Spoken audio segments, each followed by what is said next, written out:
Hi అండి. నేను ఈ బ్లౌజ్ కట్ చేసుకుంటూ మీకు విషయం అయితే ఒకటి షేర్ చేద్దామని చెప్పి వీడియోని అయితే తీస్తున్నానండి. అయితే ఊర్లలో వ్యవసాయం చేసే వాళ్ళకు ట్రాక్టర్ దున్నుతుంది కదండి. పొలాలు అయితే ట్రాక్టర్లు దున్నుతాయి కదా.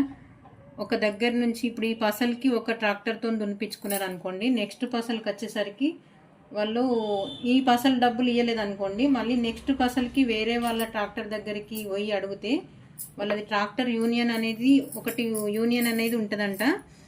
అయితే నాకు తెలిసినప్పటి నుంచి ఈ విషయం మీకు చెప్పాలని అనిపించిందండి.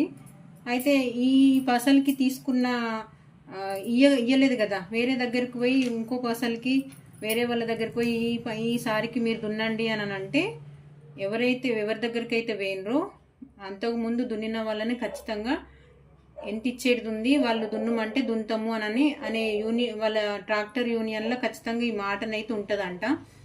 నాకేమనిపించిందంటే వాళ్ళ యూనిటీ ప్రకారం వాళ్ళు ఒక యూనియన్ లాగా పెట్టుకొని ట్రాక్టరు దున్నే వాళ్ళొక యూనిటీ లాగా ఉండి డబ్బులు వసూలు చేసే ఎవరు కూడా మోసపోవద్దు అన్న ఒక ఉద్దేశంతోనైతే ఇదైతే స్టార్ట్ చేసుకున్నారు. నాకైతే మంచి అనిపించింది. మనకి కూడా ఇప్పుడు వేరే టైలర్స్కి కూడా ఒక యూనియన్ లాంటిది ఒక ఊర్లో, అంతే ఎక్కడెక్కడి నుంచో కాదు, ప్రతి ఊర్లో ఒక యూనిటీ లాగా ఉంటే బాగుంటుందేమోనని నా ఆలోచన. ఎందుకనంటే నేను ఇక్కడ కుట్టింది అనుకోండి, ఇక్కడ కుడితే ఇక్కడ డబ్బులు ఎగ్గెట్టి వేరే దగ్గరకు పోయి ఆమె ఎక్కువ డబ్బులు తీసుకుంటుందనొచ్చు, లేదంటే బ్లౌజ్ సరిగ్గా కుడతలేదనొచ్చు, వేరే వాళ్ళకి ఇస్తుందనొచ్చు, ఏదో ఒకటి వంక పెట్టుకొని అయితే ఇక్కడ ఎగ్గొట్టి వేరే వాళ్ళ దగ్గర కుట్టించుకుంటారు. అక్కడ కొన్ని రోజులు కుట్టించుకొని మళ్ళీ నెక్స్ట్ వేరే దగ్గర కూడా పోయే ఛాన్సెస్ ఖచ్చితంగా ఉంటాయి. ఈ ఎగ్గొట్టేటోళ్ళకు అదే పని ఉంటుంది. అంటే అట్లానే వేరే ఊరు నుంచి వచ్చిన వాళ్ళని కాదండి, వేరే ఊరిలో అయితే మనం ఖచ్చితంగా వాళ్ళ దగ్గర అమౌంట్ తీసుకుంది అయితే వాళ్ళు తెలియదు కాబట్టి ఖచ్చితంగా అమౌంట్ ఇవ్వండి అయితే బట్టలు ఇవ్వం కదా. అయితే నాకేమనిపించింది అని అంటే ఈ ఒక ఊరు నుంచి వచ్చిన వాళ్ళ దగ్గర ఎంతమంది అయితే టైలర్స్ ఉంటారో వాళ్ళందరూ ఒక యూనిటీ లాగా ఉండి మీరు ఇంతకుముందు ఎడగొట్టించుకున్నారు అని అడిగితే బాగుండేమోనని నాకు అనిపించిందండి.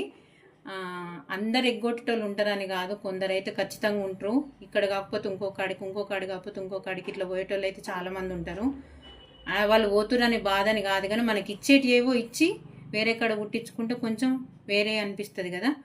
నాకు ఇది ఎగ్గొట్టేటోళ్ళకే ఖచ్చితంగా పెట్టాలని అనిపించిందండి వీడియో.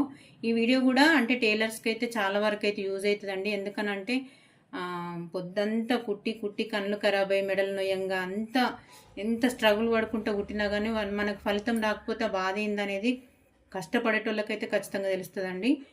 ఇది ఎవరికైనా యూజ్ అవుతుంది అని అనిపిస్తే వీడియో కనుక నచ్చినట్టయితే లైక్